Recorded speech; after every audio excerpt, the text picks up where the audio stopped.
waxaan joogaa xaafadda Islii gaar ahaan wadadan oo la yiraahdo Second Avenue gadaasheeda waxaa kaaga muuqda wada aad u halaysan biyo dhex fadhiyaan roobab fara badan ayayna wadada ay leedahay wadadan laga soo bilaabay 11 Street agagaarka Huduma Center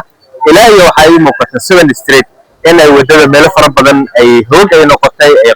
qodantay biyo fara badan ay ku jiraan waxa aad rafaad ugu qaba darawalada gawaarida isticmaalo wadooyinkan dadka wadooyinka maraya isticmaalaya iyo waliba dadka ganacsiga oo kale hareeraha wadooyinka dukaamada isbitaalada tilmisooyinka wadadan hareeraheeda ku furan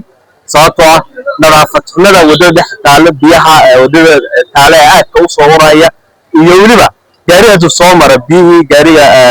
cagtiisii soo garaacdaya waxa gaaraya alaabta wadooyinka hareeraha taagan dadka sidoo kale wadada aad bay ugu dhib qabaan oo dadka lugeynaya ka hadlaya haday noqoto dadka lugeynaya dadka gawaarida isticmaalaya iyo waliba dadka gawaarida wata mar walba roob yar ama daruur yar ay xoorta xaafadda Islii waa sidoo nadaafad xumadan biyahan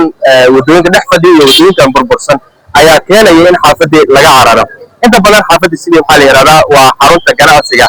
bartamaha iyo bariga Afrika haddana marka xaafadda ay tahay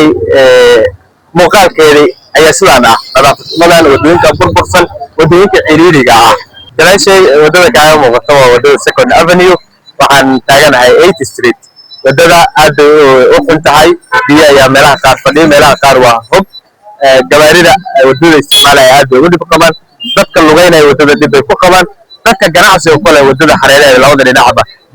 iyana dib ay ku qabaan xaafadda Islii waxaa shaki ku jirin inay tahay xaafad ganacsiga aad aan ugu ah sanad walbana dhismayaal cusub ayaa xariga laga jiraa